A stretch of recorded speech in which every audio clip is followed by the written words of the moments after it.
뉴스 다이어트. 뉴스 중독의 시대, 올바른 뉴스 소비법이라는 부제가 있네. 결론은 뉴스는 당신에게 해롭다. 그러니 멀리할수록 좋다는 것이야. 프롤로그에서 저자가 하는 말, 양심의 손을 얹고 맹세하건대 뉴스를 끊는다고 해서 불이익을 당하거나 부정적인 결과를 초래하는 일은 결코 없을 것이다. 오히려 여러분은 더 나은 결정을 내리고 한층 더 나은 삶을 누리게 될 것이다 라고 해. 시도 때도 없이 던져지는 영양가 없는 뉴스 중독으로 집중력을 잃어버리지 않기를 바란다고 하네. 저자가 신문을 읽으면서 세계의 모든 면을 날마다 들여다볼 수 있는 힘을 가진 듯이 느낄 때가 있었다고 해. 그리고 수없이 쏟아지는 뉴스에 열광하면서 그 안에 흠뻑 빠져 있었다는데 점점 더 어리석어지는 줄 모르고 오히려 점점 더 똑똑해지고 있다고 생각했다는 것이지. 결론은 뉴스 중독은 알코올 중독보다도 더 위험하다고 하네. 적게 잡아도 하루에 약 60개의 뉴스 보도를 삼키면 1년이면 대략 2만 개의 뉴스라고 해. 당신과 전혀 관계없는 2만 개의 뉴스라는 것이지. 우리는 테러리즘은 과대평가하면서 우리 자신의 만성 스트레스는 과소평가한다는 것이야. 은행의 파산은 과대평가하면서 무책임한 국고 운용은 과소평가한다는 것이고, 우주 비행사는 과대평가하면서 간호사는 과소평가한다는 것이지.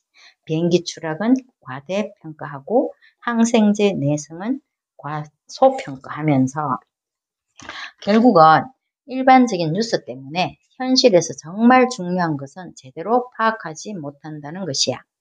뉴스는 세상을 이해시켜주지 않으니까 꽃가루처럼 흩날리는 뉴스와 작별하자는 것이야. 1990년 당시에 15살이었던 쿠웨이트 출신의 소녀 나이라, 이 나이라는 걸퍼전이 일어나기 직전에 미국 의회 인권위원회가 주관한 청문회 자리에 섰다는데 쿠웨이트의 병원에서 자원봉사를 했다는 그녀는 이라크 군인들이 병원에 난입해서 수많은 신생아를 죽이는 장면을 목격했다고 증언했고, 이 목격담은 그 당시에 이라크 공격에 부정적이었다는 여론을 돌아서게 했고, 미 의회는 과반 이상의 찬성으로 이라크 공격을 승인했다는데 훗날에 밝혀진 것은 거짓말이었다는 것이지. 나이라의 목격담이 쿠웨이트 정부가 주도한 전쟁 선전의 일환이었다는 것이야. 오늘날 나이라 사건은 가짜 뉴스의 전형으로 불린다고 해. 우리는 이미 뉴스의 늪에 빠진 것인데 연구에 의하면 인터넷 이용자와 조회수의 50% 이상이 가짜인 세상에 살고 있다는 것이야. 뉴스의 늪에는 반쪽짜리 진실, 극단적인 의견, 간접 광고, PR, 프로파간다, 광고로 가득하다는 것이지. 쓰레기를 발간하는 이유는 그 쓰레기를 클릭하고 가져가는 소비자가 있기 때문이라는 것이야. 세계 시민이라는 착각도 생각해 보라네. 2001년부터 지금까지 유럽 연합 국가에서 테러로 목숨을 잃은 사람은 연평균 50명이라고 해. 그렇지만 매년 교통사고로 사망하는 유럽 연합 시민은 약 8만 명, 자살자는 약 6만 명이라는 것이야. 독일의 경우 테러리즘으로 사망한 사람은 연평균 3명 미만, 교통사고 사망자는 3,000명, 그러나 자살자는 1만 명. 뉴스 중독이 위험한 이유, 1년 동안 한 달이 사라지고 있다고 해.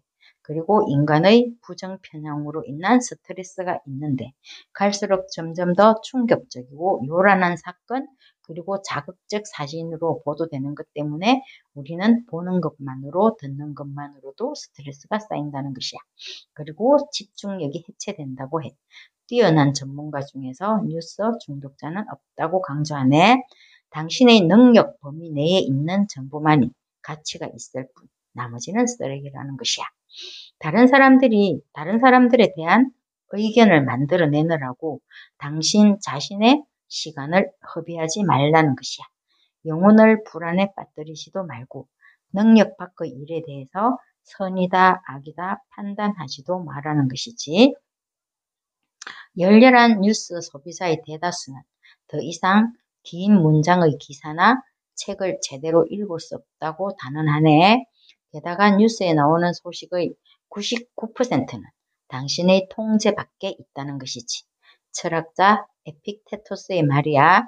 너의 관심이 어디로 향하느냐에 따라서 너 자신이 좌우된다. 어떤 생각과 표상으로 너의 머릿속을 채울지 스스로 정하지 않으면 타인이 너를 정한다. 앞으로도 뉴스는 기하급수적으로 불어날 것이고 언제 어디서나 우리 곁에 있을 것인데, 그리고 또한 우리가 좋아하는 그것을 따라서 막 연결되지. 이 알고리즘은 우리를 점점 더 면밀히 파악하여서 우리를 올가맬 것이라는 거야. 또한 갈수록 뉴스는 진실과 멀어질 것이라는 점, 통제할 힘이 남아있을 때 발을 빼라고 강조하네. 뉴스에서 빠져나온 일상으로 회복되면 인생이 달라질 것이라고 그렇게 확신한다는 저자. 우리는 지금의 나는 어느 지점에 있는지 한번 확인해 봤으면 좋겠네. 여기까지야.